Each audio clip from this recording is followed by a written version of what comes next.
Jessica. Hi, Lauren. Virtual. Lauren's across the pond.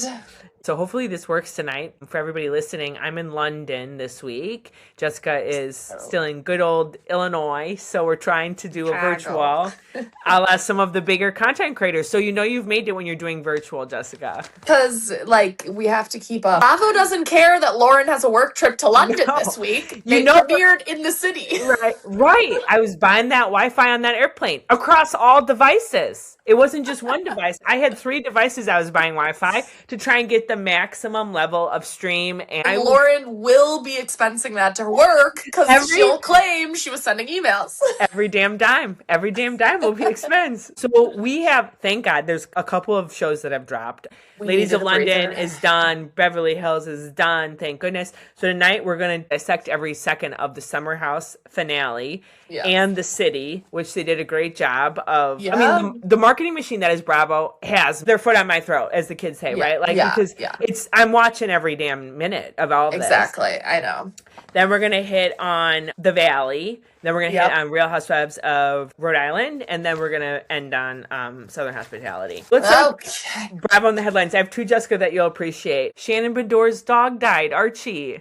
Poor Archie. I know. Aw, he was such a cutie. He was such a cutie. And then the other thing that's happening in Bravo on the headlines is Wendy Osefo, her hearing is today, May 20th. Oh my gosh, I didn't realize it was today. With Eddie. And I have not heard, but other creators are saying that are tracking it, is that she is going to turn on Eddie. Because if she wants to stay in America and not go to jail and be with her children and not get deported, you know, somebody's going to have to take the fall. And she has said to her cast, I heard on the cast trip, basically like, I'm not taking the heat on this. I heard that too, that allegedly she, when asked about the upcoming court cases, whatever, while filming, she made a comment like, well, that was Eddie's situation. And everyone's like, yes. Oh, okay, your husband. And I guess I understand the legal strategy there. I'm sure it's not her like, throwing you under the bus. Right. Like, they probably, like, I think he definitely effed up. She probably agreed to some stuff, and they probably said, we have to split because we cannot leave our kids. Right. So I get it. I would like to think she's not just like kicking him to the curb. It's like they talked about it. He agreed I messed up more. I should kind of take the fall. So let's move to some Bravo in the headlines that will actually lead us into Summer House and the finale. We didn't talk about this last time. The Jenn Fessler of it all. So, Jessica, you and I actually talked about this when it very first happened, 2 years ago. For those that didn't see... I even remember who she is. She's from New Jersey, housewives. She was doing a live stream with him 2 years ago, and they were both very clearly drunk, and out. She's eating a slice of pizza the whole time. It gives very odd energy. It gave sexual energy. Oh, cut to today. She is now defending West live and apparently does it on some sort of social media post. And Ciara goes underneath immediately. Sarah's like, come out. She's like talking. She's like saying stuff. She is reading the comments. Yeah, and she's commenting back and she says what? Like, well, that's because they slept together. Yeah. And then Jenn turns it in this whole thing of like, she's going to sue Ciara for saying that. Yeah. And of course the Bravo-verse went immediately back to 2024. Jenn Fessler went on Watch What Happens Live at one point and said her hall pass was Wes. Yeah. She didn't say it, but her co-star Jackie did. Yep. You know, at this point it's probably old news, but I feel like they absolutely slept together. I feel like that live stream, if you saw it, was so gross and weird and sexual. Yes. Jenn Fessler is defending that, saying her husband filmed that live stream. Okay. And there was a time West, it might have been his first season, which the timeline would have matched up. And Andy had asked him, you know, ever been with like a cougar? And he said he'd been with someone in their high 50s. Which was her. And like everyone's like, it matches with her and the timeline and yeah. And I think if I remember the end of that quote is that whoever he was talking about gave a great BJ, but it was really, really effed up at the time. So cut back to Ciara saying, oh, they slept together. Jenn Fessler is standing on all of her 10 toes saying, well, we didn't sleep together. So... That's a lie. But that doesn't mean she didn't, you know what. Yeah, okay. So that's where I netted on the whole thing. I'm like, okay. There's also something, by the way, and I think it's in Housewives contracts. I'm not sure if it applies to all Bravo, that the housewives can't sue each other. So I think Jenn Fessler also potentially had to walk back that I'm going to sue Ciara comment, because I don't know if Bravo would allowed her to sue Ciara over something like that. That doesn't mean that housewives haven't tried in the past. I read this online, but I think it's in their contract that they can't. And I wonder if it's just on your cast. I think Jenn Fessler is an absolute idiot, and I think the fact that she even wandered into this little pool, if you could sit there and say she was doing this to be relevant, I would say, okay, this is smart. You want to be relevant as a Bravo leb and on the Ciara West Scamanda drama. Yes. Yeah. It doesn't feel like she did that. It feels like she just couldn't help herself from speaking. The other thing that's in the headlines, I don't know if you saw this, but Wes was at a wedding recently. Did you see this? Yes. And his date was not Amanda. Yep, but did you hear that allegedly the bride and groom rescinded his +1 due to the drama? Stop. That's what everyone's saying. He was given a +1, and the bride and groom took it away, knowing that if Amanda was there, it just would have been such a... That bride watches the show. She's Team Ciara. She's Team Ciara. I love it. But, okay, there was some girl that he was getting cozy with. The classic, it's called the West now. Like, I'm making this up, but like it's called the West now. The reach over the shoulders, the kiss on the forehead, or the kiss on the head, Jessica, you and I have called this before, but like Amanda's posts online are one of a girl who is trying to make sure she is still relevant in her dude's mind. I mean, Lord knows you and I have been there. I posted this on Instagram, but I went live once in my 20s because I knew it would pop up on the screen of my situationship that Lauren was going live. Jessica, like, we can smell this from a mile away. Don't get me started on when they wouldn't be texting you back. So you do a story and they click it and you're like, so they do have their phone. And, like, honestly, Amanda is too insecure for this not to be true. To see that wedding footage and be like, what? You were with a girl? Like, yeah. The way everything I view her now is just so different. So different. This whole episode. So let's just hit on the fight, because the fight concludes. That was actually the last episode before we did this podcast. Everyone and their brother caught it. I spit out my water that I was drinking when I saw it. But during the fight, when she goes out to Kyle and she oddly has her hands on his neck, and then Wes leans in to like whisper something in her ear. It seems like he's whispered in her ear upwards of 4 to 5 times over the course of the season. I am dying to know what he is saying. That is so like secretive and sexy and like that. I know. Because let's just play it out for 1 second. If he were to whisper in her ear and say, let Kyle do his thing, you could say that out loud. You don't need to like press your lips against her ear and like try and whisper it. And also, like, wouldn't you think that would further escalate that if Kyle sees his bro telling his wife to stop doing X or like... doesn't help the situation. Yeah, I agree. With that bushy ass mustache that you know is tickling their ear, I would be like, ew, get off me.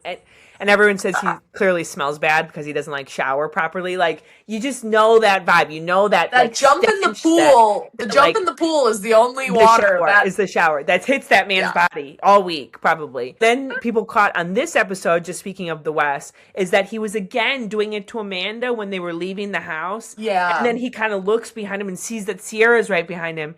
And like gets rattled that she's behind him. The interesting part I thought after the fight is that they all go out. I think Amanda really thought that she was going to have like a hero storyline this entire season, Jessica. Yeah. And I thought she was very like, where are my ladies at? Where are my ladies at? Like, everybody get in the bed and like tell me I'm beautiful and tell me I'm great. And then they still kind of all went out because it's the last weekend. Like, they got to like live it up. And I felt like there was a moment where Kyle like walks in and barely says an apology and leaves. And then Amanda's like standing there like, I feel like her face was like, is this it? Like, is this all I get for this fight? See, this is where like my viewing is so different. When that happened, I bursted out laughing. I was like, Amanda thought this was gonna ruin Kyle's night. No one would speak to him, yet he's going to party. Because it immediately turned into Carl and Kyle's fight, not Amanda and Kyle's fight. Right. Let's just jump to the finale. Thoughts on Ciara getting back with Wes after all this? So I've seen, of course, everyone breaking this all down. And I think for once I can give credit to someone who I saw it. It was Not Skinny But Not Fat, wrote this. And she's like, this is my best understanding or surmising of what's going on. And I fully agree with it. And it's not rocket science, but West does not like Ciara in that way. Right. She clearly likes him more. But West was like, I don't want her as an enemy. And he rekindled in that sense, made the apologies, let's be good. But it's dawning on him that in Ciara's mind, I don't think she can see him. And I hate to say I sort of understand his predicament. Right. Because he's like, anything I do now will either lead her on that she thinks we're in more of a relationship. I'm gonna hurt her because I still want to be a fuckboy, but I don't actually want to date her. But no one can believe he doesn't want Ciara. Right. Everybody is just rooting so hard for it. I totally agree with that analysis. Yeah. I feel like the other thing too that I had this dawning realization when I was at my conference and I was clearly not listening to any speaker. I was just thinking about this. It's like the thought bubble and it's just Summer House. Replaying all the scenes.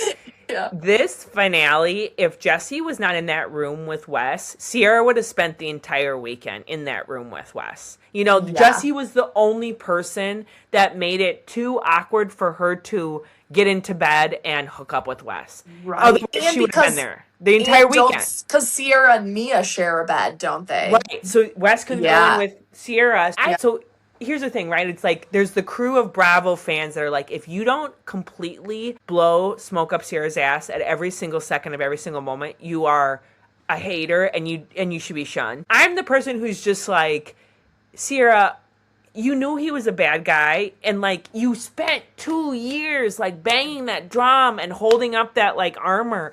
Yeah. Why did you relinquish it so fast? This is where if Paige was on the show, Jessica, I fully think that this would have not happened. Because somebody would have sat there and been like, you're doing this again. Mia kind of tries to say it to her. I was going to say Mia clocked it that next morning when Ciara yelled out the window to him. Mind you, taking his one shower in the pool. And Mia went, oh, you're smitten. But Jessica, but it shouldn't have been observational. It should have been no, you need to sit down. We're not doing this again. I love Ciara. I want to see her do well, but I'm very how are we walking down this route again with him? And now he's not even hiding, to your point, now he's not even hiding that maybe this could be a relationship, maybe not. He's openly kind of saying to people, I don't want to be the boyfriend. Well, the other moment I died laughing in the finale was she's in between Ciara and Mia at the pool, and she's like, you guys, I just wanted to thank you, and I don't think I'm good enough. She was waiting for the flood of compliments, and Ciara went, this is a confidence issue. Buck up! And then Amanda sat there oh my God. I was dying when Ciara's like, oh, I can give you tough love. Amanda did not ask for it, actually. No, she actually doesn't want it. Still waiting for the compliments. It validates your theory, Jessica, that she just does that constantly. Because, she said, I don't know what I would do without you guys this summer to Mia. And, girlfriend, you've known Mia for 5 weeks. She's not your key support system. Exactly. The other thing, can we just sit back on West and Ciara West and Ciara for 1 second? At the final dinner, when Ciara says how she loves him, kind of more than Amanda, more than anyone else, Mia, person I love the most or whatever. Oh, Jessica, I was like, oh no, talk about, I mean, God, how just as your friend, I'd be like, seriously? Seriously. At least have a better poker face on it. Keep the cards closer to your chest. Play hard to get. Let's touch on just the actual last few minutes of all the tears. I'm like, okay, clearly they all know In the City is about to happen. Right.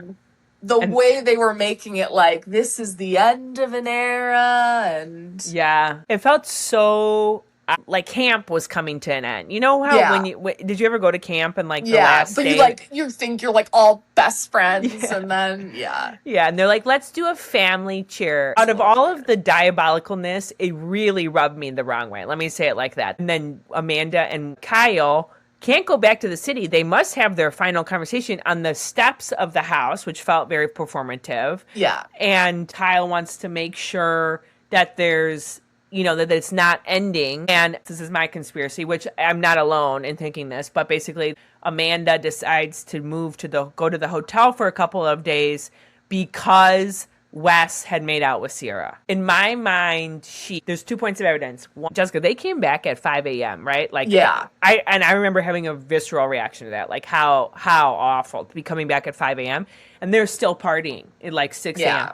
Amanda comes down. Do you remember that from the bed? Yeah. To get her like mug of tea. Yeah, and she's like poking around in the kitchen. She has never come out of her bed and come down to like check in on what's going on, right? Yeah. And that was when Wes and Ciara kissed. So the theory out there is that maybe she heard something going on and she wanted to come down and see. And then Kyle randomly is like, remember he says like, I found a bag of chips. Like he doesn't understand why she's like downstairs. And then Ciara is pushing her to get the hotel room.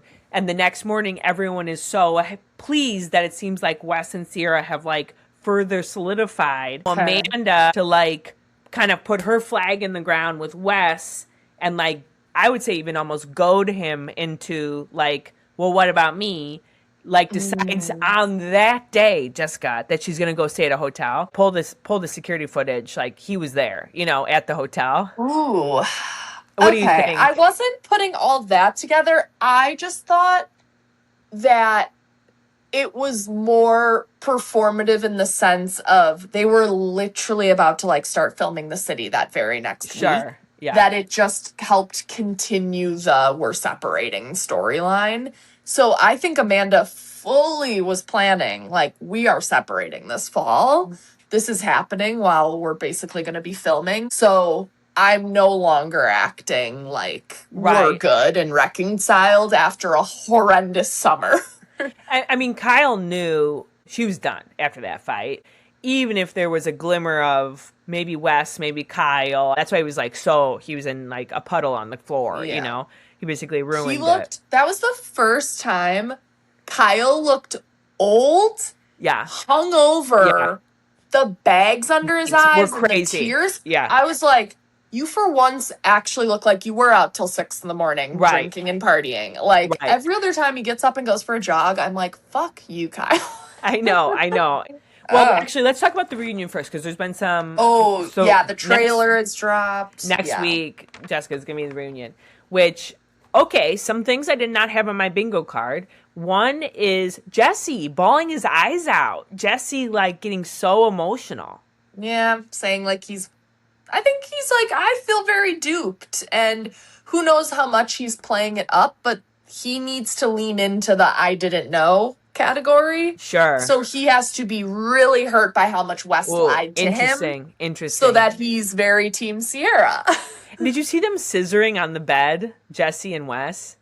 They are so gay together. That was really close. I mean, even for the bromance that they have going on, that was really close. Did you see everyone laughing about, I think it was previous week's episode of Ben consoling Kyle, and he moves his backwards hat and they look like they're about to kiss?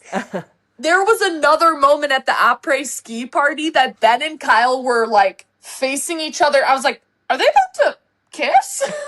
Those boys on that show just ride so hard for each other. Other things on the reunion, though, that I thought were shocking is Ciara basically says, which I never got this, Jessica, that that Wes is hooking up with Amanda to spite her. Her. I don't know if I agree with that. I think it could. I don't think it's not true. Wes revealed too much of himself during the coffee date when he sat there and he said, I resented you because of how much hate I was getting about you. I feel like that was Wes in a nutshell. It showed him to be way more manipulative, way more diabolical, just way more then does he not realize then that the fans love Ciara, so doing this will only get you 10 times more hate. That's my only thing. If you're doing it because of getting back at her and it's because of how you were treated in the media and by the public, that wasn't the way to do it. Right. Other things, Amanda walks off the stage, right? We see her walk off, and multiple people say to West, follow her, and he does not. Did you catch that? The other thing in that trailer, West, not one word spoken. Oh, interesting. There's no clip of him speaking. But Jessica, that's counter to what we've heard, that he came in so hot. Like, I've heard multiple times he comes in aggressive to the reunion, because oddly he takes a social media cleanse, which I don't know if that's still going on, because I see him liking everything, but apparently at the time was not on social media. So he was like coming in, like doubling down, but that doesn't seem like, we see him not speaking in any clip. Like, it's so weird. Right. If we see all of the reunion, the 3 parts, and he is barely speaking, that then makes me think they completely edited him to just look like the quiet little fucker that doesn't defend and stays, so that'll be interesting. I also think it's very small, but did you catch that they have the same dressing room? Wes and Amanda are in the same dressing room. And he walks into the dressing room and he like kisses her on the mouth. There's no embrace though. There's no like, hi, how are you? Hi. It's a formality. It's like, okay, we're here. The last thing I'll just say about reunion, because I literally like, even the 5-second clip, I like went frame by frame. Yeah. Carl is like complimenting Lindsay. Did you catch that? Like, yeah, he's like, she looks good. Yes. I was like, wait, can Carl and Lindsay get back together? Oh, like, no. Jessica. We didn't even, there's so much that happened. We didn't even touch on the Lindsay and Carl kind of igloo convo. Yeah, but what did you think about that? Now, after we've talked about all of Lindsay being performative, what is Michael Rappaport coming for her? Perfectly proved my point. Whole season, her saying, I don't care about Carl. I don't think about him. She literally goes to him, seeing your mom at the soft bar opening really brought up some stuff and like things for me, like really about our friendship. And then every example was about the relationship that followed. How you ended our engagement. Your mom partying in Mexico where our wedding was supposed to be. I was like, Sheena, by the way. Did you see that? Sheena Shea, of course.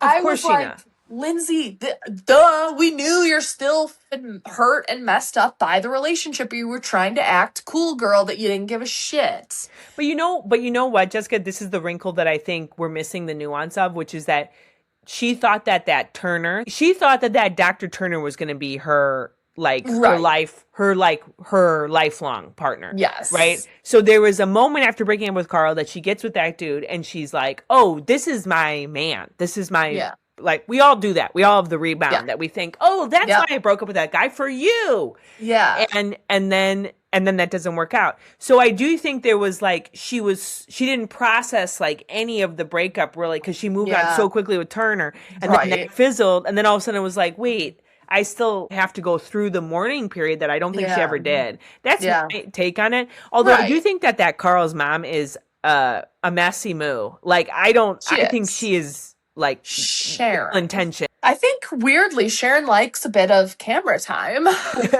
Carl was on Watch What Happens Live. Did you see this? And he's like, my mom thought that conversation went pretty well. Oh yes, I did see that. And he's like, and then I watched it back and I was like, and even he was like like cringe. I know. I love Carl, the prospect of Carl and Bailey, although I don't think they end up with each other. I don't think so. He just totally apologized about everything. He was like, I am not fighting Lindsay anymore. He's kind of like what Wes should have done. Yes. It was like, I don't want her as an enemy. I will just apologize. You're right. But do it sincerely enough that Lindsay doesn't just sit there and go, you're just agreeing with me. Like, he towed the line well enough that she just took it all. Yeah. All right, let's move to the city. Speaking of Lindsay. So I'm so pleased we get to see Gemma on camera. Me too. I was cute, so happy. Jessica and I have like girls about Gemma's age in the show. Sunny and Gemma are like days apart, aren't they? Yeah. It's so cute, like watching her. Although the one thing, Jessica, that did trigger me a little bit was when the nanny walks in and Gemma seems so happy to see the nanny. I don't have a nanny. We do daycare, but that would be very hard on me if my daughter like lit up when someone else with the came in nanny. the room. Somebody in my family who is not my mother, but extended family, told me once that she would fire nannies that her daughter got too close to because she got jealous of them. How that's effed up. But I kind of had this moment of like, maybe I kind of get that when the nanny walks in and Gemma is like, Nanny Liz. I was like, oh no, that would have killed me. There are times where I get, like same thing. We get all of our daycare photos and you're like, oh my God, you're having like the best time. And that makes you happy. I'm like, I'm glad you have fun there. But yeah, it's probably different that it's so many people at daycare. I don't feel like she's like latching on There's to one person. Yeah, totally. Okay, so let's jump to the beginning of In the City. They seem to pick up cameras, although it feels very odd with Amanda and Kyle after this has all gone down. This is April that they pick up cameras of this year. The one thing that shows up for me constantly with Kyle is that he is very even-keeled about this entire situation. I know. Right? He's not like... His starting line is, my back hurts because I was doing deadlifts at the gym. I would have been like, open the door, hey, so were you cheating on me? Like, that would have been the first sentence out of my mouth. Yeah, I can't keep track of this timeline. I think, granted, it was still very close, but I believe their announcement came out March 31st, and then that filming said April 9th. So it had been a week and a few days. So maybe But Jessica, still, it's like... No, I know. I know. So even. I mean, he was photographed with her at the premiere of The City. They were taking a photo together. And then he went on Watch What Happens Live and he defended her mental health again. Did you see that? Yeah.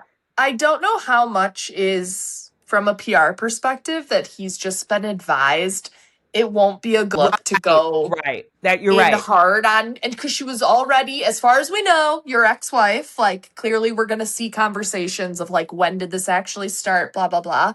But I truly think Kyle just wanted out of the marriage too. Sure. Like, I think they truly both were just relieved when they separated. That I just think he's like, I don't actually want you as a partner anymore. So you're not as heated and hot about it if you're still like really in love and wished you could have rekindled and made it work. I think he's like living his best life now. I do too.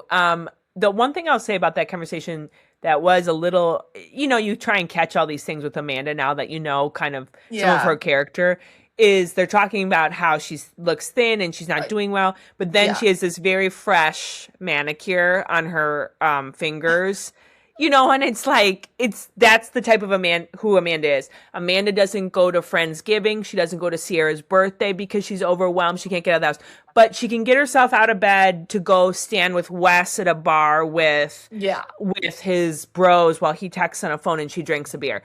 Like the hypocrisy, it's very obvious once you start to like see it in her. And I feel like that conversation was supposed to be a little like, how you're doing, you don't seem well. And then the fresh manicure of like, you knew you were going to film that scene. So you went and got, it was a French manicure with red. And it's like, whoa, you really clocked it. Right. It wasn't even a subtle manicure. It was you were looking to get a look. So that's the type of shit with her that it's just like, it makes it really hard. And frankly, Kyle was diabolical in this City episode. The charging of her 3 years back rent. Jessica, I was shocked. Did that just go straight into Loverboy? Like, you know what? I think so this is my conspiracy. This is my hot take. That Kenny, Kenny that he was sitting there and he was revealing all his financials too. And they were not good. And I'm like, why are you saying this on national TV? How poorly this company is doing. And I think that Kenny went, I want my investment back. And I think that was the $100,000 that Kyle took back from Amanda. And I think he directly paid Kenny back on that. Oh, okay. I know that's a reach, but who would sit there if you're Kenny and you put all this money and you're an investor? And he was an investor, and then Kyle sitting there saying how in the tubes it is. I feel like after they cut that scene, Kenny's like, can I get my money back on this? And did you notice too? Kenny was like, Yeah, so like I haven't seen a financials update since da da da, and it had been I think he said October, and they're filming this in September. So it was So the year Kyle, before. can you like legally not provide financial updates to your investors for that long? I was like, I've been dragging my feet. I'm like, that's not just dragging your feet, He's dude. like, my communication's been lacking in my personal life and work. It's like, He, well, try to do one of them well. Jessica Getty at one point was like, well, let's talk through it. And I was like, yes, I want to hear right Run now. the Here we go. And then I numbers. like cut away from Kyle. We didn't actually hear it. I was like, everyone Yeah. is asking this question. Okay, what do you think of this Kenny and the girlfriend?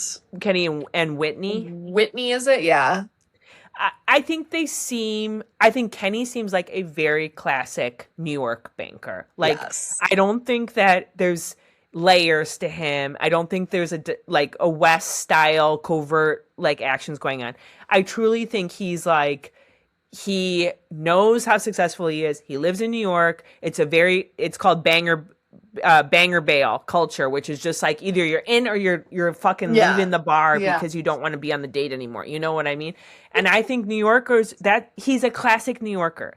I don't know how old he is, but I'm imagining it's like he's like, I'm 42. I don't know if I'm ready to settle down yet. It's like, that's New York okay, for bro. you. It's like, I'm still so young. And meanwhile, like, I want to Google. I'm gonna figure out his age. Do Kenny it. in the And then us in the Midwest, Jessica, it's like, we're ancient at this age. You and I having a kid at this age, right? While you're doing that, I want to move to Andrea and Lexi. Lexi is beautiful. I think made for TV, absolutely gorgeous. There's a lot of people who have like that glow up, like this whole cast, like Yvonne, Lindsay's girlfriend, she's gonna have a glow up. She's beautiful, but she's gonna, like even Joe Allen on Real Housewives of Rhode Island is already having that glow up. Right? Having one. Lexi does not need a glow up. Lexi is just that beautiful. Sabrina, Ben's girlfriend, does not need a glow up. There are beautiful people. Yeah. That being said, I'm doing all this because I think I was too negative last podcast episode.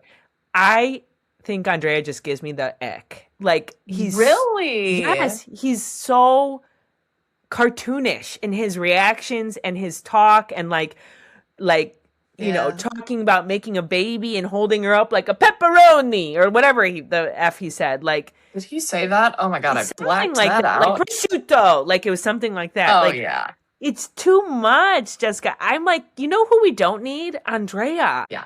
I can't find Kenny's age because he's not famous enough yet. Well, literally Googling him, his age is nowhere listed. I mean, but he's got to be 40. Hair. Yeah, he's got to be. I think he's close to Kyle's age, right? So it'd be at least 40. No, I agree. I literally, when we got the tiny little scene of Andrea and Lexi like walking in the park, I was kind of like, I think they're gonna be the boring couple of this show. Well, their storyline, I think, is we're trying to have kids, and Andrea, I feel like, is not gonna like that people pull him into drama. Like, I think he wants to keep it very PC with them. Like, we are here and we're just trying to have kids, and frankly, that's not how reality TV works. Like, your demons get aired. Let's talk about, we didn't see much of that Katie Arula, Amanda's best friend. She was in one scene, like, side shot of her, and she was extremely sunburned. I don't know if you caught that. Like, yes, extremely, and talking to Danielle, extremely sunburned. Let's go to Danielle. So, Danielle, what's the news recently? She's pregnant. And she looks pretty far along. Based on the bump. I know everyone's bump is different, but it is her first baby, so you usually show later. And at the premiere, like, it's bumping. Like, I'd say she's early third trimester. She sold that story, right? She sold that story to somebody? Like, probably. I'm shocked she also didn't do the pregnancy whatever test that Lindsay did, the sponsored ad. I think she clearly looks very happy on the show. Yeah. And what I'm not going to have a lot of patience for is a lot of comparisons around that dude she's dating and how that guy's still going through a divorce and how there's a little salaciousness with them wanting to have a kid, like with Amanda and Kyle on the scene. Like, I'm not patient. I'm not going to have the patience for that. Yeah. It's clear that they're like, that guy's not hiding in the background. It's not like we're blurring his face or talking about him like, her boyfriend. I just think it's the classic case, and all states are different, but everyone's saying they got married in Ireland. I don't even know what the laws are there. Like Sure. how some states it's like you must be separated for 6 months or to a year before you're even allowed to file for divorce. So don't give me this bullshit. Like, don't say Danielle is a home wrecker. As long as the wife was aware that they were separated and done. And I think Danielle was already getting ahead of it. It was such a small little thing. They were playing their tennis, and then they kind of had their first interview together. And she's like, we met 9 years ago. We parted ways. We dated other people. We had other relationships. And then Danielle's like, and then he slid back in my DMs. I was like, oh, noted. So you're saying he reached out to you, not Danielle was sliding into a married man. Yeah. But the other thing I just thought that was interesting. It's like cut to the valley for 1 second. Like Jesse's still married to Michelle, and he's been dating that Lacey. So why do we not have? I know. Why does Bravo not have the same? Married. Yeah, exactly, totally. But those Brittany and Jax, right? I don't think their divorce is finalized. Right. So's Kyle and Mauricio. Right. Seriously. Oh, it's like the list goes on and on. Like, people start dating before a divorce is finalized. Totally. And here's the thing. This is the part that I can't quite wrap my mind around, like, with a lot of this cast, like this Kyle, Amanda, this cast, right? So Danielle's storyline has come onto the show to clearly be friends with Lindsay, as well as go through her baby daddy, boyfriend at the time stuff, right? Lindsay wants nothing to do with Danielle. It seems like this show was sold on. Kyle pitches it, right? Because Kyle's the golden boy of Bravo. And Lindsay and Amanda were going to be along for the ride. And somewhere somebody said, you know who would be good to have with us? Danielle. Because this is this is all their best friends. Like Jessica, this would be like me pitching the show and being like, you know who we got to have Jessica on. And so it's like, why is Lindsay acting like so hand to the face, like I can't be bothered with you? In my mind, it's like she knew this was part of the pitch, like of the city, that Danielle would be back on. It's a little they were kind of bringing back old faces and it feels odd to me that Danielle has to work this hard with Lindsay to like kind of be like, do you want to go get coffee? Especially because Lindsay and her, it seemed like on Summer House had like repaired it. You know what I mean? Yeah. I don't know. It sounded like truly Lindsay just got re-aggravated watching that last season of Danielle's confessionals.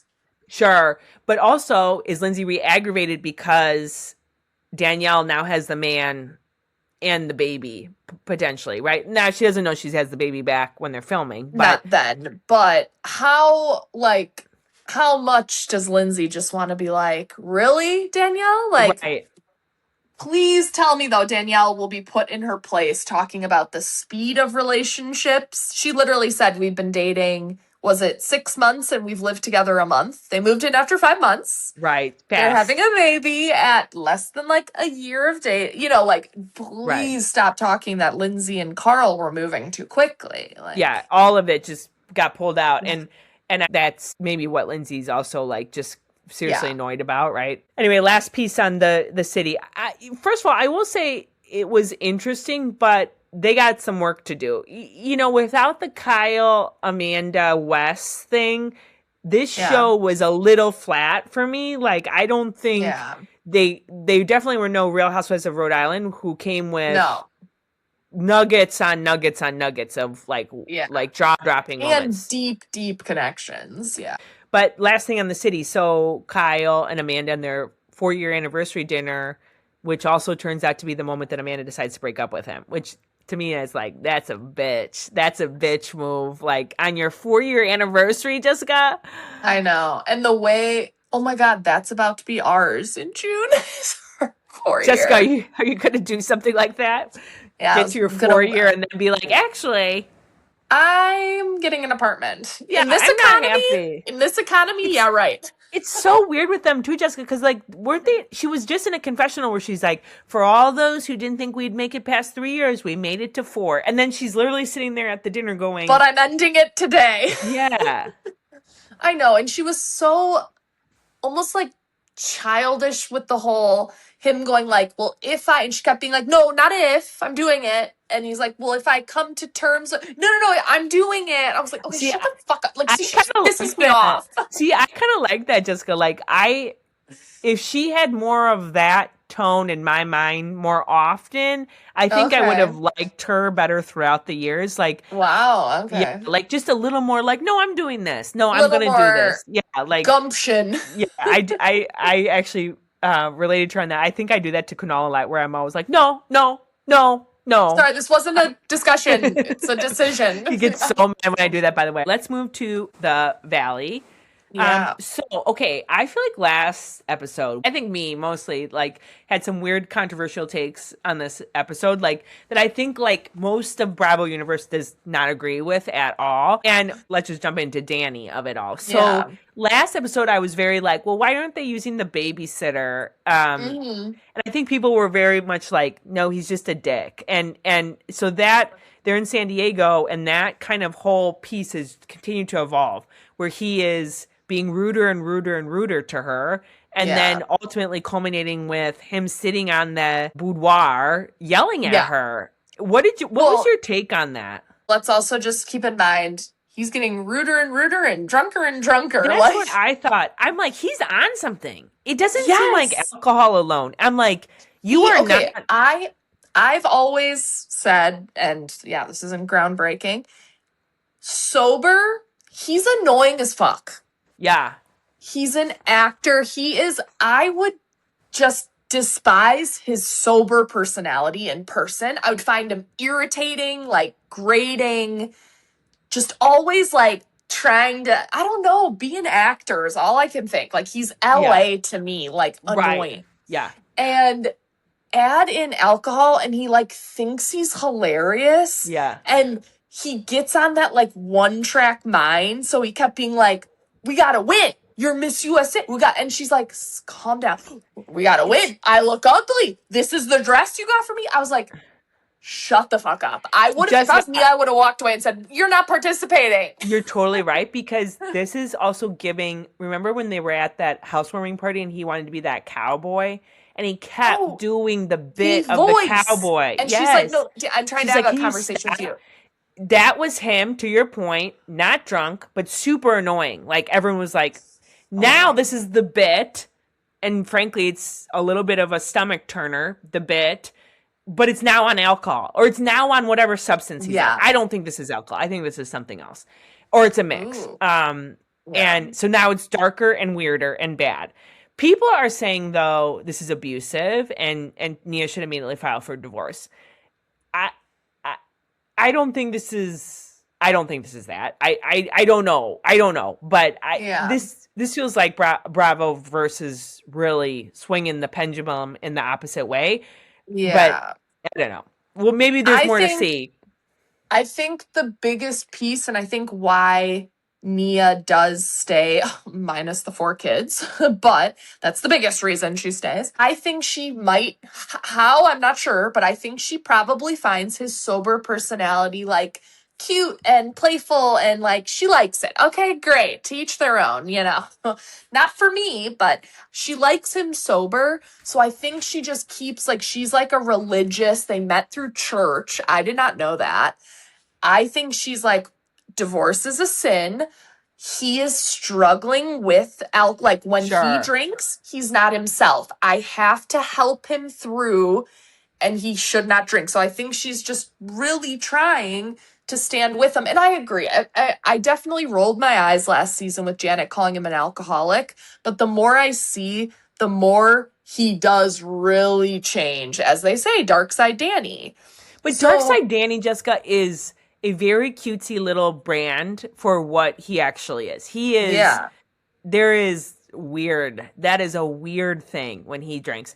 Like, to the point where I've hated Janet, and I'm kind of like, I think Janet was right. Yeah. Oh, people are saying justice for Janet after the last episode. Like, that's, and I also think too, there's the one point too that you didn't hit on, which I think is absolutely relevant, is he's had all those little moments where he's looking at the camera as he's ordering his alcohol. Like, he is there was the moment when they were in San Diego and they get to the zip line place or whatever, and he's like, "Oh, I'll just have a White Claw," and he's looking to see where the camera is. And to me, and then he was also at the bar at their housewarming talking to Luke about fly fishing, and he takes the shot, and then he tries to act like and it then was says just a it wasn't a shot. So they are clearly working through, and she knows what's up. In my mind, to your point, Nia and Danny really got off on being the fan favorite the last couple of episodes, and I feel like poor Nia, you can almost kind of see her, like, I feel like it's sand slipping through her fingers, where she's like losing it, and she's trying to maintain it.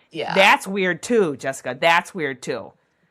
There's too much. The two of them have put up too much of a facade, and it's crumbling, and we're watching it in real time.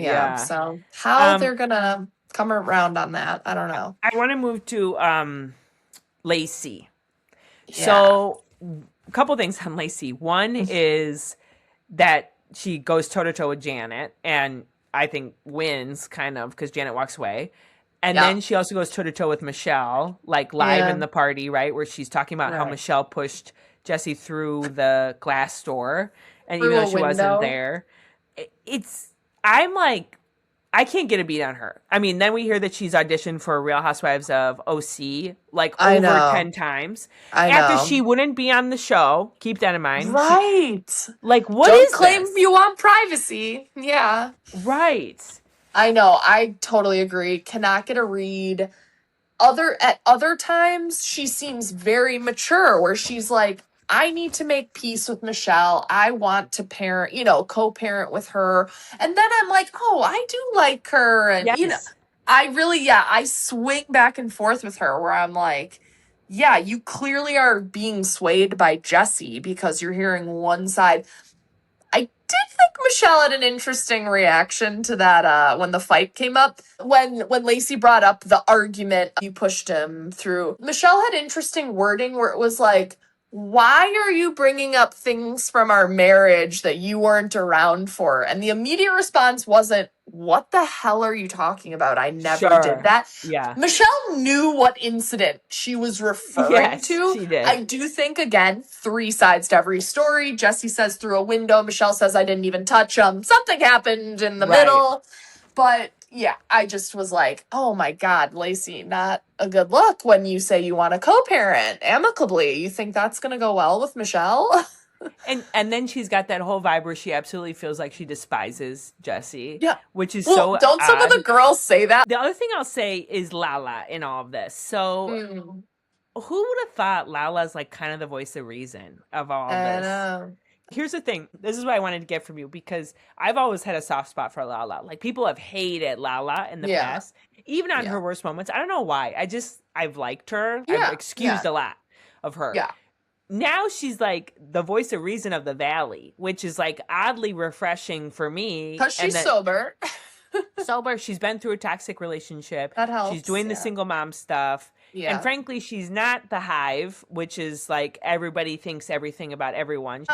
My biggest thing, and I mean, I think almost every Bravo person has it at some point, but it's the hypocrisy. Like, I just couldn't stand her with before she was able to talk about Randall, and like some of that stuff pissed me off, where I'm like, just admit you're a gold digger, things like that. And by the way, she was just on a podcast saying that the betrayal when she found out Randall was cheating didn't hurt that much because she realized she didn't even love him. I was like, so you're finally admitting you used them for the monies and you got pregnant to try and secure the bag. I was like, thank you. I mean, I knew it all along, but you've admitted it. We knew it. And Vanderpump was built off of some of that, right? Like, that they just knew that was why she was with him. I feel like she's less her crazy, like when she kind of gets into that, like, take my hoops out mode, where I'm like, calm down, when everyone's like, you're Lauren from Utah. Like, stop. Right.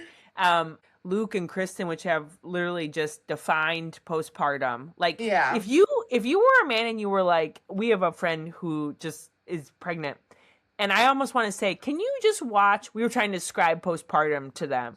And I wanted to be like, can you watch this show? Like just these couple of episodes and just see how crazy the postpartum experience is on both man and female. Now, let's just talk about it for 1 second. The Bravoverse is very on Luke's ass. Like they are like not appreciative of him at all.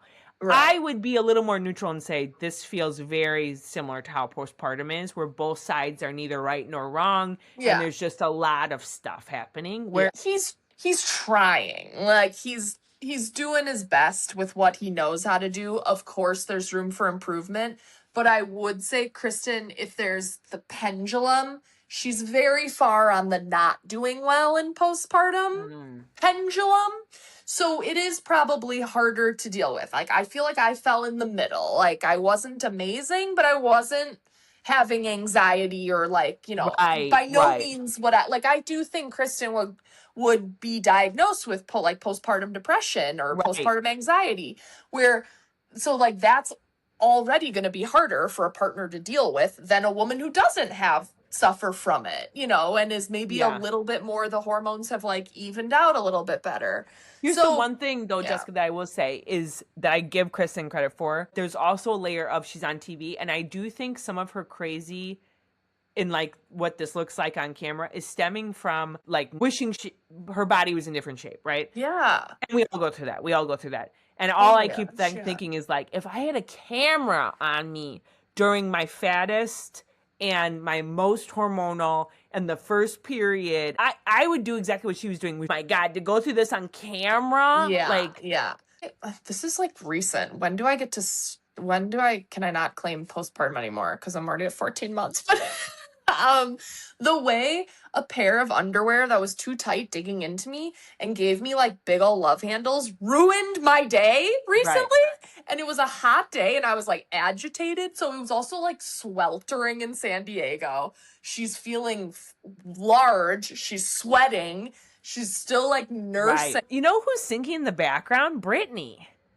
Yeah, that's fine. I don't need to see this stupid relationship that we know is not going to last long. We don't want to invest in it. Truly, her stuff was Jack's. I mean, that was the drama. She's like, I think she personally just wants a breather. You know, the Erica Jane of it. Erica Jane was front and center for many, many seasons. And then we all sat there and said she has no storyline. I think Brittany's pulling that. I think she's riding this one. I don't think she wants to be, she's like actively hushing her boyfriend. Like, you're not going to stir up drama. You know, I think she's just had it, you know? Yeah. She's like, you're welcome for the other seasons. This is going to be my coast season. This entire show was built on my back. I'm now tired. I need a water break. Let's move to Real Housewives of Rhode Island. So right off the bat, I didn't look into this that deeply, and I thought maybe you did. Dino and the cocaine stuff and Liz. Are you seeing stuff on that? Yes. What can you say it? There's an active case, I guess, still pending against Dino for like trafficking cocaine. Right. And I don't know where the Liz connection happens, but it literally is like exactly what you surmised. That must be happening. I don't know where if Liz is actually named. She might have been part of that case as a witness or like someone who's being brought in, but everyone is like, the way they're like riding for each other, it's because they're co-conspirators in something that it's like you don't turn on me, I won't turn on you. Interesting. Honestly, like, if you want to like solve a case in life, put the Bravo team on it, because we've just seen it. We've seen it all at this point. We can smell this a mile away, I feel like, you know. Anyway, so they're back at the Newport mansion. This mansion gives me, in the after show, they were talking about like, oh, did you sense paranormal activity? And Alicia views herself as very much like somebody who can read all that. And of course. And she's like, yeah, there was energy there, but it wasn't bad energy. I'm like done with this mansion. I don't want to see it anymore. You were getting the heebie-jeebies through watching it on TV. Yeah. And let me just say this, like, some of those bedrooms were not cute. Like, when you have 29 bedrooms, like, you don't have enough time to knock them all out of the And so I'm like over it. I'm like done with this mansion. I think it's just there wasn't enough activities for the ladies too. Like they need to go off and do something during the day. Like the water slide didn't cut it for like if I was Liz. How many times can you go down it? No, I mean, and then you're like oddly flirting with like the way too young butler. If I was Liz, I would have had the same reaction. Like y'all do this. I'm gonna go be on my phone for a minute because this is not my cup of tea. Let's talk about Rula. So Rula and her emergency room. First of all, on Watch What Happens Live, apparently Rula has gotten a nose job since last we seen her. Okay. Also, other things. I am following the mistress on Instagram. Oh, good. What's she up to? She's got an open profile. She posts like every darn day about skin stuff. She's like skin med spa type person. Okay. Sunscreen was her most latest thing, and like the sunscreen and all this. Yeah. She's got quite a lot of followers. I think she's got like 5,000. I mean, she's like not a slouch of a human being. That's what I'm trying to say here. Kelsey went on Watch What Happens Live, Kelsey. Yeah. And she was posting in the Bravo comments. Reddit picked it up. They're like, the mistress is posting about Kelsey. So what is the deal with this at this point? You know, like, is she just trying to get on the show? Right. Is it a poly? And everyone says that, by the way, that this is coming. That's what's happening here. Okay. But is this like just a polyamorous relationship? Like, which now I'm very fluent in because of the show. Like, in what world are we still hearing so blatantly about the mistress? I know. And they keep saying it's like this smoking gun of whatever this newest video is. From everyone describing it, it's like Brian rubbing her back and maybe doing a butt grab and like little smooches. But again, like, how do they know the definite date of said video? Did someone hold a newspaper up? Like, what? Like, when they're like, oh, this is bad. To me, it's like, so the video was taken by someone sitting in the mistress's driveway, filming through the glass door. Clearly, they would have known that woman was out there filming. Yeah. So it's just becoming very like, are we being punked? Rula full-time or is she friend of? Because she's missed a ton of events. Yeah. She's hardly filming, like doesn't go on the cast trip. What about the Rula, Brian, Alicia dinner? Where Brian is sitting there saying... Very chatty all of a sudden. I mean, couldn't you lose your license for some of the stuff he was saying? Where he's like, well, I get a little fat, so I take some Ozempic. Then I lose some muscle mass, so I take some steroids. I know. Well, that, and then, like, are the editors putting stuff in where it goes, like, the phone, ding, ding, and then him, like, he literally looks and then looks at Rula. Is that exactly what happened, or are they editing, leaves the table, and then comes back and says it was a work call? Like, it's just all so sus. Okay, so let's jump to Rosie and Kelsey and their, like, showdown in the final moments. Word. So I don't think it was funny, the Kelsey joke of, like, driving into her house with, like, with the siren. It was too soon. They were not at the point of making lighthearted jokes about it. Right. And I think that the idea that you could walk into Rosie's house after dogging her so hard on the square footage and then you don't even look at the blueprint kind of appropriately, I think is also very rude. Yeah. I was kind of on Rosie's side with this. Yeah. You know, to some extent. I was on mostly Rosie's side, but I do just think she blew it out of proportion. Classic Housewives, just something like hilarious. Kelsey's like, I'm leaving. She leaves and then like thinks about it, goes back and goes, I did win that pageant. Like that was the part that really bothered her. She's like, you know what? I'm going to get one more word in here. Let's move to Southern Hospitality. So they're still in Punta Cana. It's kind of the last group dinner. Michaels comes in hot and he's really heated with Emmy. Emmy gets really hysterical. Completely, like, can't even keep a straight face. Did you think it was interesting? Michaels did not get the support and backing up. Everyone was like, Mia even goes, Michaels, you're actually not really being that clear with Emmy about what she's doing. And then everyone else was like, Michaels, you stood in the mirror and practiced that line. I was like, he thought he was going to have his moment. And then people were all like, I think this is where I kind of said it last time. Michaels is the sounding board for a lot of people. So in a way, he gets brought into it, but the drama isn't actually his drama. Right. So I felt like he wanted that moment with Emmy to be like, you've been a bad friend to me, But the whole thing was actually Brad and Emmy, and Michaels was just in the middle of it. Well, Michael's like, you're not involved. Like, stop. I agree, Jessica. And then cut to the next episode. It seems like he gets fired from being the general manager. Yeah, something is going which is down. Crazy. Leva, here's the thing I'll say about Leva. Leva is close to the action, and she always knows something is amiss. But Leva continues, even back to their Southern Charm days. I never agree with Leva's like analysis of a situation. Like I always feel like she's inaccurate. Like I always feel like she's 2 steps off of what the truth is actually. So I feel like if she's firing Michaels, something has brewed apart with all of this. Yeah. And she's like thinking like, well, he way too late to realizing what's happening. Yes. Yeah. And then we go to the DJ party at the pool, which I'm like, this is the lamest DJ party I've ever seen of Maddie's. Maddie has had way bigger parties. What is this? The like, way produced they party? Like, well, yeah, I've been to Punta Cana. I was like, I don't even know how old I was, 15 or something. So I know that those all-inclusives, for a lot of, like, they kind of did leave, but for a lot of it, they always kind of are like, it's not that safe around here. Might be just a great plug to get you to stay at your resort and spend money and whatever. But they every night have like entertainment there because everyone is just kind of trapped at the resort. It's now dark. You're not swimming out in the ocean, whatever. So you can see all the workers doing their like organized dance to get people going. Someone was already playing music before she even got there. This was not like, come to the pool to see Maddie Reese. Right. It's like, you're a guest here. We will have live music tonight.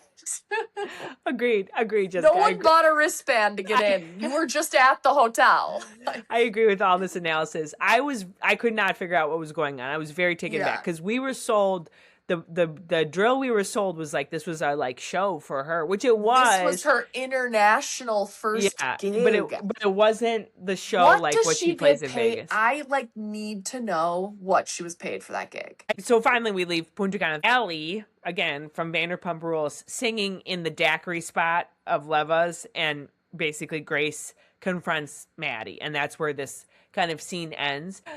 I don't care about Allie. Funny thought about the daiquiri and her playing is it seemed like the producers or production like very quickly turned that music down, like in the scene, you know, like we didn't hear the her. Real thing is happening now. Like we don't need that background noise. It was like very quickly, whatever Allie was doing in the background, they were like, remove that audio off the track. Like it was like we couldn't hear her anymore.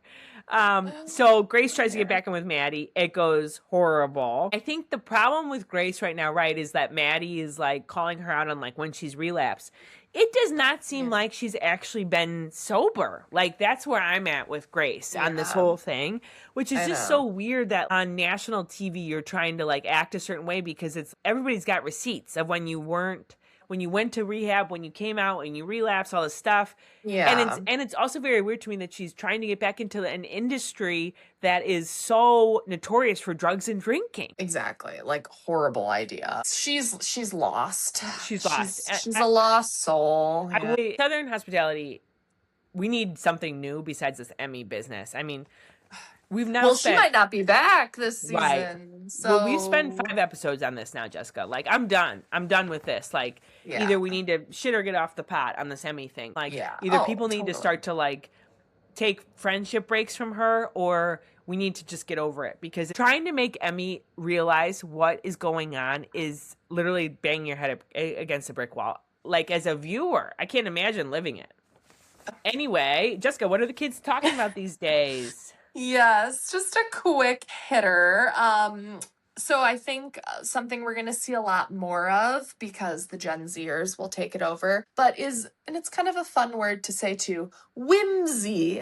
So we're going to have a whimsy summer. But they're saying like, is that the hot thing? What does that even mean? Well, it goes, again, this is all like tied back to Gen Zers wanting. They're nostalgic for things they didn't live. So they want the whimsy lightheartedness of like days gone by, because current day is just too stressful and like nothing's going well for their generation. So it's just saying like Etsy, who has a lot of like whimsical adjacent products, they're just seeing like a spike in shoppers looking for escapism, seeking out pieces that are playful and a little unexpected. Oh God. This might just be a product placement from Etsy in this New York Times article, but like, for example, they said more people are sending postcards to their friends on vacation. I'm like, God. I actually love that. That is like, that's old school, to mail someone a postcard of where you're from. The one thing I don't like about postcards, though, is the mailman can read all your thoughts. Well, yeah, you don't put dirty little secrets in there. You know what? I'm going to send you a postcard. I'll send one to you from Ireland. Yeah, when you go to Ireland. I don't have a trip, but I do have one. That's the win. Be on the lookout. Okay, hit me with conspiracies. Okay, the big hantavirus. Have you heard about this? Oh, have I? Yes. I'm worried I'm going to get it when I'm in London. Oh, God. So here's the conspiracy, right? Is people are saying the script is playing out precisely of what happened with COVID, right? So we start with a cruise ship. People get, so you get hantavirus from rodent pellets and dust. Yeah. And apparently it can live in it for like 3 days after they shit. So it's not like, if you give it an hour and it dries up, then the virus goes away. No, it can live in it for 3 days. These people went on a cruise. They went bird watching in Argentina or like down in the South Atlantic. And they started to get the virus on the cruise. And I think there's been differing accounts of like, do we actually have a confirmed case in the U.S. or not? I think we do at this point. Obviously, they're handling it much different. So it starts on the cruise ship.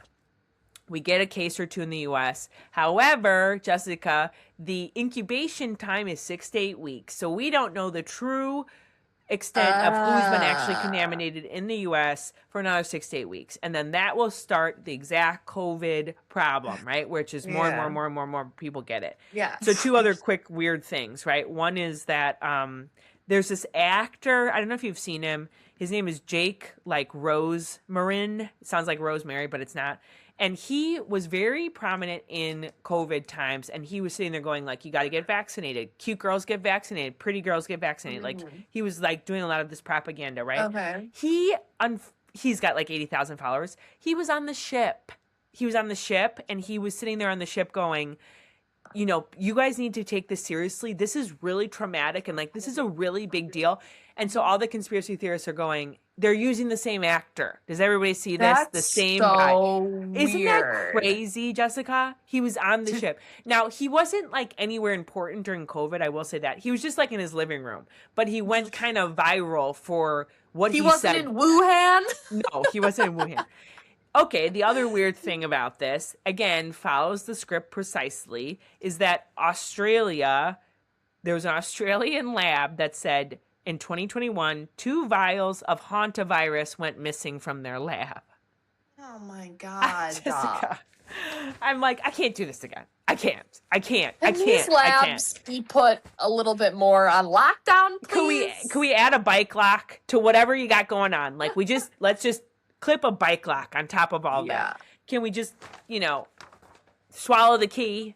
Why are you making fake viruses? Can we start asking that? Yeah. Why are we dabbling in something we shouldn't be dabbling in? What's the goal there? Anyway, sounds like you're trying to create a problem to then sell us the solution. Right. And then you're like, whoops, that vial went missing. Like, should we tell anyone? See, the dinosaurs got out. Like, what do you mean you lost the vials? Anyway, all right. Next conspiracy. This is a quick hit. Now, this is stupid. I will tell you this right off the bat, but it forever changed me for some reason, so I must say it. So you know how in Netflix, the recommended, I don't know if you have Netflix, but any streaming platform, there's a trending and then there's a recommended for you. Yes. So the recommended for you, the conspiracy is that it's not actually anything that has to do with you, Jessica, or me, Lauren. It's a bunch of videos or shows that are about to lose their spot on the platform or cancel and pull their show off the platform.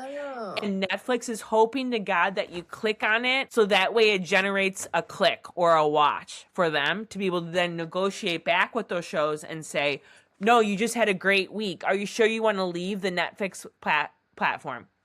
Here's the thing. Oh, I was going to say, I thought it was the other way around, that Netflix would be booting them for low viewing, but they want them on. They want to keep the shows on. So they're serving it up as the For You, so that you, in hopes, Jessica, like see the visual on the carousel and you go, that looks kind of interesting. And that's for me. And it actually has nothing to do with my viewing habits. And here's the piece of evidence, because that little thumbnail that they show you of the pictures of the videos, they change that thumbnail depending on your profile. So if you, Jessica, are a romantic and they know that you like romantic, they have a different visual of Good Will Hunting than if I'm Lauren and I like a thriller. And the whole point of the visual is that it's supposed to like connect with you more. It's like, oh, you know, it'll be the picture of the romance that happened in Good Will Hunting. Yeah. Versus if I'm thriller, it'll be more about the boys and what they did in Good Will Hunting, right? So and that's and we knew that to some extent was happening, right? But it's all an effort for you to click on the damn show so that way it can drive up clicks in the background. So For You you sold me. I believe it. Of course, all these companies are doing so many things with like just customer habits and the data they collect on what worked, what didn't work. I fully believe they're doing stuff like that. It just like ruined it for me. You know what I mean? Like, you're like, Netflix weren't suggesting that for me because you thought I'd enjoy it? Like, so that movie wasn't exactly tailor-made for me and my algorithm? Anyway, know what? A lot of times my For You doesn't have a single like reality show on it, and I'm like, well, that's not accurate. I know. So now you're gonna open up the For You and be like, wrong. That's not for me at all.